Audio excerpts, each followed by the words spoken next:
आशिष शेलार आणि राज ठाकरे यांच्यामधला दुरावा अजूनही कमी झालेला नाहीये। कारण राज ठाकरे यांच्या मैत्री संदर्भात आशिष शेलारांना प्रश्न विचारला असता त्यांनी नो कमेंट्स म्हणत बोलणं टाळलं।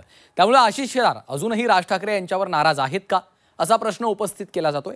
तर राज ठाकरे आणि आशिष शेलार यांच्यामध्ये कोणताही दुरावा नसल्याचं अमित ठाकरेंनी म्हटलंय। पाहूयात।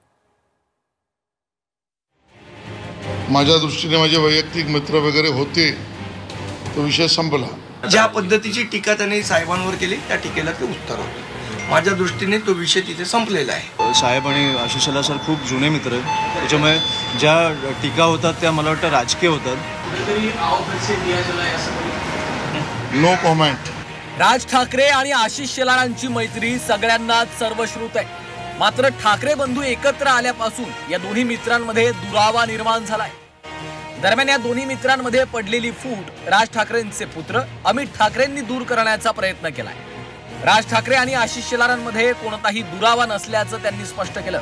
तर दुसरीकडे आशिष शेलारांनी मात्र मैत्री संदर्भात बोलणं टाळत नो कमेंट्स असं उत्तर दिलं। त्यामुळे राज ठाकरेंसंदर्भात आशिष शेलारांची नाराजी अजूनही तशीच आहे का असा प्रश्न त्यांच्या उत्तरानंतर उपस्थित होतोय।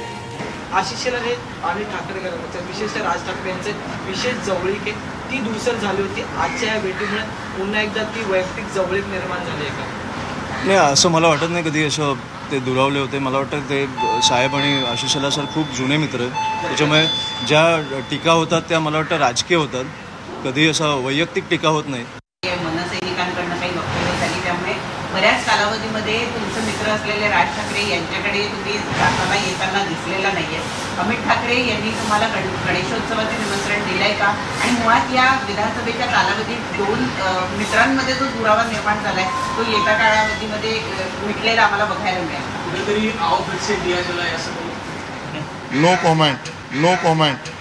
मराठीच्या मुद्द्यावरनं राज ठाकरे आणि उद्धव ठाकरे एकत्र आल्यानंतर दोन्ही बंधूंनी हिंदीच्या मुद्द्यावरून सरकारनं घेतलेल्या भूमिकेचा चांगलाच समाचार घेतला होता। खास करून राज ठाकरेंची मनसेनं राज्य सरकारची चांगलीच कोंडी केली होती। दरम्यान राज ठाकरेंच्या याच भूमिकेवरनं आशिष शेलारांनी राज ठाकरेंवर टीका केली होती। दरम्यान यानंतर वैयक्तिक मैत्रीचा विषय संपला असं जाहीर विधान आशिष शेलारांनी केल्यानंतर राजकीय वर्तुळात चर्चांना उधाण आलं होतं। वैयक्तिक वगैरे आतापर्यंतचे शब्द आता पुरे करा। माझ्या दृष्टीने माझे वैयक्तिक मित्र वगैरे होते, तो विषय संपला। राजकीय विषयावर मी राजकीय भाष्य एवढंच करीन। त्या दोघांचा प्रश्न आहे, ते दोन पक्ष आहेत, त्यांनी ठरवावं। ज्या पद्धतीची टीका त्यांनी साहेबांवर केली त्या टीकेला ते उत्तर होतं। माझ्या दृष्टीने तो विषय तिथे संपलेला आहे।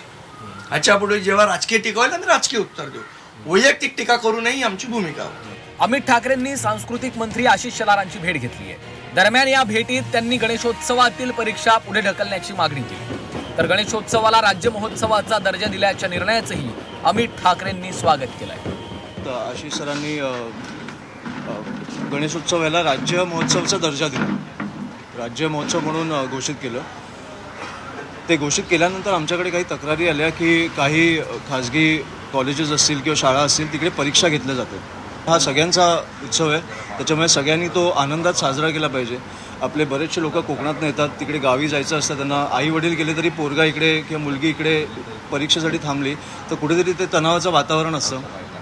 म्हणून आमची एवढीच मागणी होती की ह्या काळात सगळे परीक्षा रद्द कराव्या आणि सगळ्यांनी हा सण आनंदात साजरा करावा। मोनो भिसे आणि अमित ठाकरे त्यांचे पदाधिकारी वेळ घेऊन आज मला भेटायला आले होते आणि स्वाभाविकता त्यांनी त्यांचं निवेदन सुद्धा दिलंय। मला असं वाटलं की त्यांची मागणी ही योग्य आहे, वाजवी आहे आणि म्हणून मी मुख्य सचिवांशी स्वतः बोललो आहे।